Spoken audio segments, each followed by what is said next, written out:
What's up, guys? Recently I made a video going over how to build your Paragon board, which is pretty generic. So in this video, I want to go over the Druid specific legendary nodes, glyphs, the boards themselves, how to path through them, what I have been using and found to be the most efficient way to get through them. And at the end, I'll show you a finished board that a lot of people have been working on and theory crafting for one of the builds that we'll be playing on release.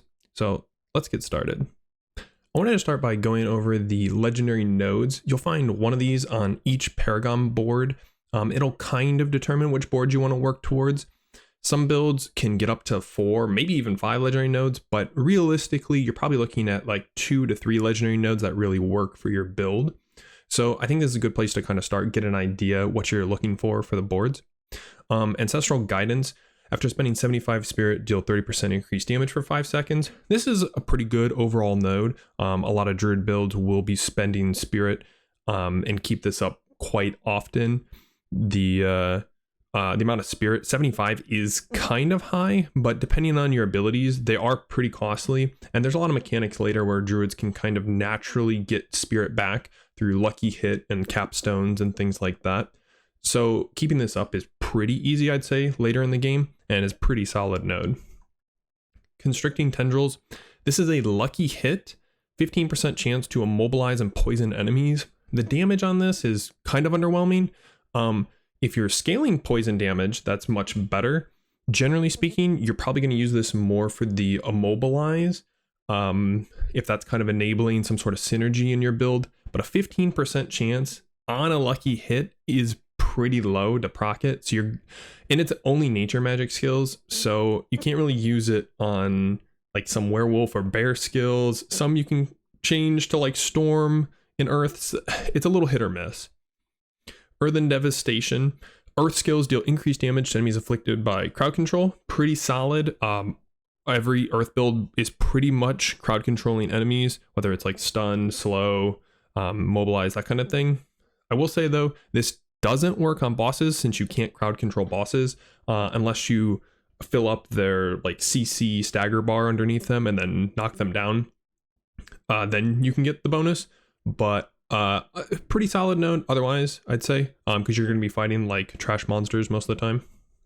Heightened Malice. I think this is probably one of, if not the best nodes for Druid as a whole. 3 or more poison enemies nearby, you deal 45% increased damage.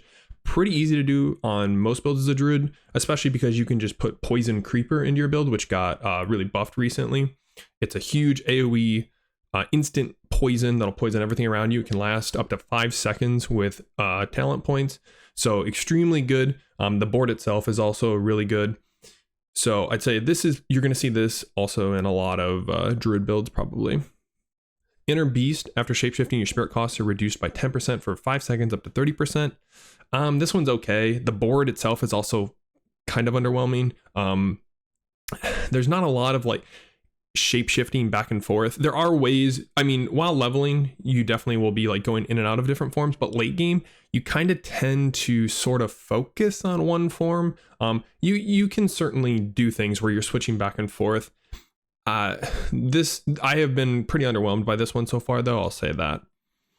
Lust for Carnage. This one is extremely good if it works a certain way. So we're not entirely sure, but say for example, you use Shred. Shred's like an AoE attack and it cleaves in front of you. If you use Shred and you crit, you're not guaranteed to crit on, like, say you hit 5 mobs. It's not just all 5 mobs will get crit.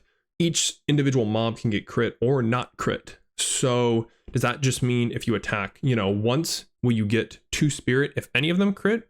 Or will you get 2 spirit for every single crit? I think there's a chance that it's 2 spirit on every single crit. So this could be extremely good.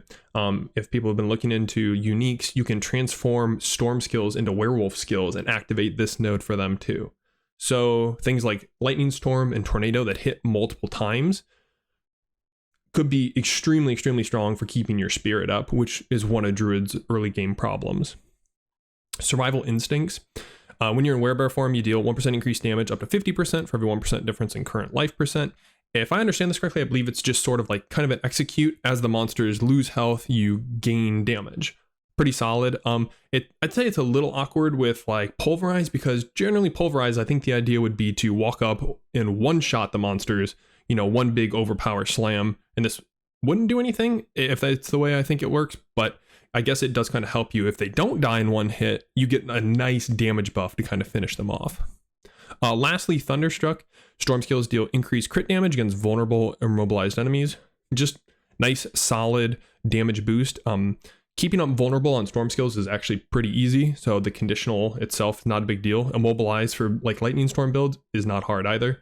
And then you just kind of have to crit, and 30% crit damage. I think Thunderstruck's pretty solid. Next, I kind of want to take a look at the glyphs. This is, honestly, some of these glyphs are stronger than some of the legendary nodes. So you'll look to get a lot of glyphs on your board, especially if like the legendary nodes don't really pertain to your build. You're really going to want to look to put a lot of these in. I won't go over every single one of them, but I'll kind of go over the ones that I found to be quite strong or ones that are kind of unique. For example, if you go down to Bane, Bane is specifically for poisoning damage. The bonus increases poison damage you deal, and then poisoning damage effects have a 10% chance to deal double the amount of damage over their duration. So obviously most druids aren't going to take this, but if they are focusing on poison, it's going to be extremely good for them. Tracker is another one of those. Poisoning damage effects last 33% longer. So if you're looking to do anything with poison, I'd say these two are really solid, but otherwise you're probably not going to take them. Some of the top glyphs that I personally really like, Spirit is one of them. Your core skills deal increased crit damage, and then critical strikes increase the damage an enemy takes from you by 2% for 20 seconds up to 12%. Extremely, extremely good. Very easy to keep up. Really, really solid glyph. Fulminate in a lightning build. In a lightning build, you deal 12% increased lightning damage to both healthy and injured enemies. Pretty solid. Healthy is above 80%. Injured, I think it's pretty low. It's 35% maybe, 40%, 50%. It's pretty good uptime, I'd say. And then just increased lightning damage baseline. We have Werebear, Werewolf, and Human.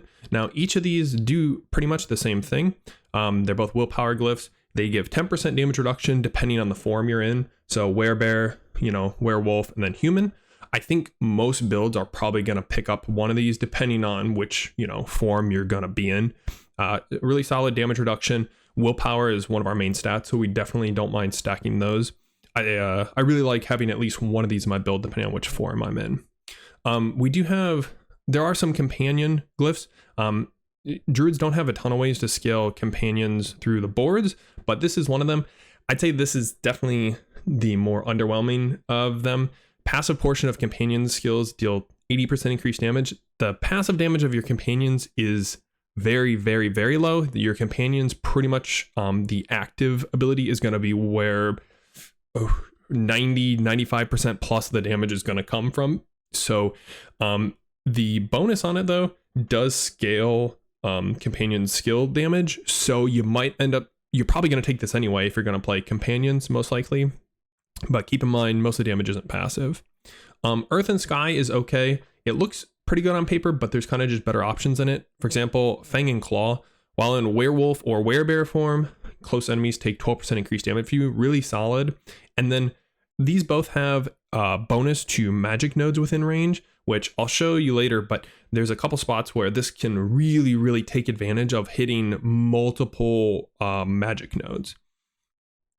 The other one, Undaunted, I think is really solid. I think if you're playing a Druid build, you really, really should try to get Fortify. I think Fortify looks extremely strong as a mechanic overall. Any class with Fortify I think is going to be really, really good. Druid being one of them. And it's generally pretty easy to get Fortify on your build depending on the build you play. There are some mechanics I talked about in my other video where if you have access to barriers, which we do through Earthen Bulwark, and you can really take advantage of the unique temerity on Druid to keep up a shield to protect your Fortify, this is going to be extremely good for that. One of the other ones I wanted to point out was Exploit. This is a pretty interesting glyph. Now, we don't really know what the time to kill is going to be late game. In Diablo 3, monsters lived for a very long time and you rarely killed them. In a game like Path of Exile, you instantly delete everything. So not really sure how long monsters will live for, but regardless of the build you're playing, Earth builds tend to not have ways to access vulnerable. And then Storm builds probably have like a chance to get vulnerable on hit on average.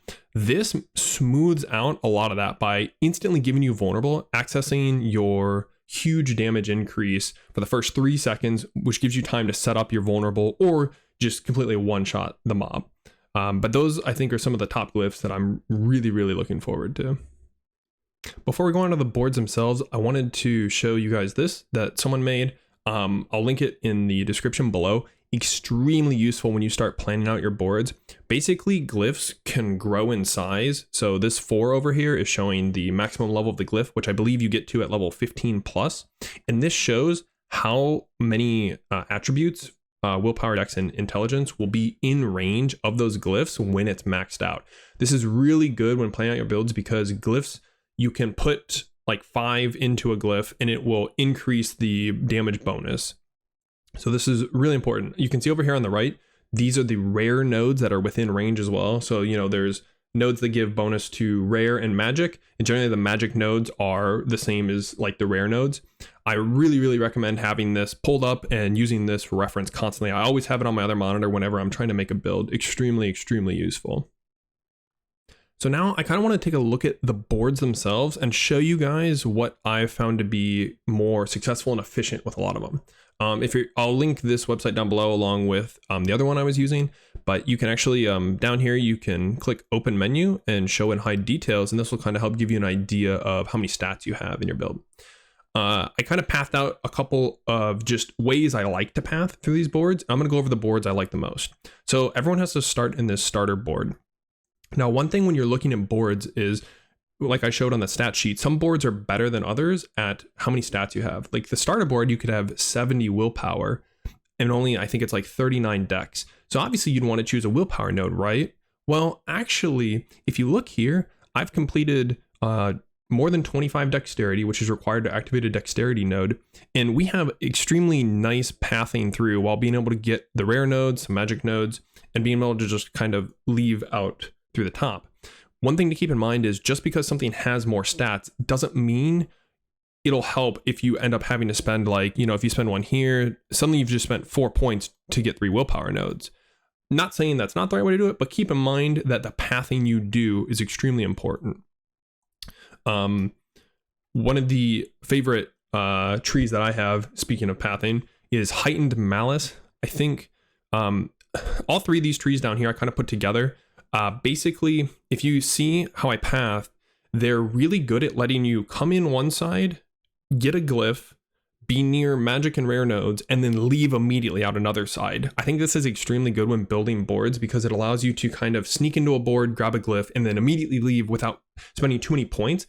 And the points you are spending are within this level 4 radius glyph, meaning that those stats, it's not just +5 dex, +5 willpower. Those are possibly going towards increasing your glyph that you put in there. So for Heightened Malice, this one is extremely good. If you scroll down, you can see, so for example, Earth and Sky, this can give up to 240% bonus to all magic nodes within range. Starts at 50% at level 1, and you can scale it all the way up to see what it will get to eventually when you level up the glyphs in the Nightmare dungeons. So if we put in a 240% bonus magic node here, we get huge, huge, huge value. So you can see we're at 35 out of 40 willpower, right? So if I just take 1 dexterity node here and 1 willpower node here, suddenly we're at 40 out of 40. Easily obtainable.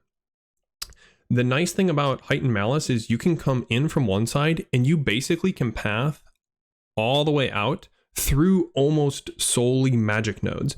Now, you see I took an extra dex and intelligence node here. This will help out a lot when you're trying to finish up these attributes up here. Later on in the boards, the rare nodes will have, I'll go ahead and add one here. So you can assign the order that you're putting the boards in, because that determines, you can see now I need 360 dexterity to activate the bonus on this node.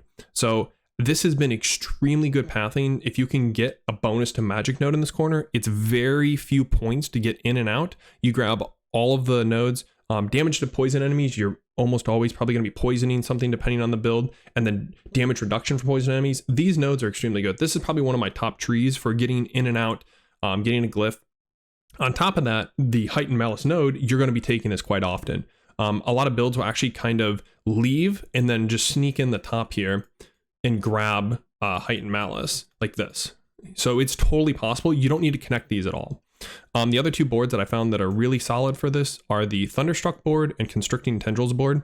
You don't even have to be using Storm skills to take the Thunderstruck board. You could be a bear build, but because this has like solid pathing, you could take this. Now, you do have to keep in mind that the nodes on here, damage reduction from vulnerable enemies, you know, if you're not applying vulnerable, you're not going to have access to this. But as we talked about before, there is the exploit glyph, right? So any build can technically apply vulnerable for the first 3 seconds of a fight, depending on how long the monsters live. The other option is storm skill damage. So might not be super helpful. I will say Constricting Tendrils is a little bit better for just generic. You can kind of like scoot your way through nature magic skill damage. A lot of builds will convert their like bear skills to earth, or you know, this will work for earth skills as well. And then we just have percent life and willpower. So if you can work the Thunderstruck tree for your build, pretty solid. Otherwise, you know, Constricting Tendrils is going to cover you really well. So these are kind of like the corners that work nicely. Now these next three are similar to these, except they require more points to kind of get around the corner. So we have Earthen Devastation, Survival Instincts, and Ancestral Guidance. You can see that you can kind of do that corner strat, but it requires a bit more work to get you way up there. But if you like the legendary node on the tree, you know, it kind of works out. The problem with some of these, for example, actually these two, Earthen Devastation, Survival Instincts, and Constricting Tendrils, their legendary nodes are kind of like buried. Look at how much you have to take just common white nodes just to get to Constricting Tendrils. And none of these are within range of a glyph. There's only like a little bit of rares or magics you can grab along the way. This one's like around the corner. You have to loop in and then kind of like leave. Not saying that's good or bad, but it makes it more annoying than some of these where, like, for example, if you needed to, Thunderstruck, you could path straight up to Thunderstruck. You could path through crit damage to CC'd enemies, and then have more crit damage and vul damage over here. So some of these trees just kind of path a little better than others. Or like I showed you with Heightened Malice, you can come in through the top, right? But either way, if you want to get into like the Earthen Devastation tree because you don't want Thunderstruck, right? Because you're not doing storm skill damage, you have access to crit damage with earth skills and resistance, right? So this still allows you to kind of do that corner strat while hitting the glyph and then having access to a bunch of nodes within range. So these would be like kind of my next boards that are like, okay, I'd say.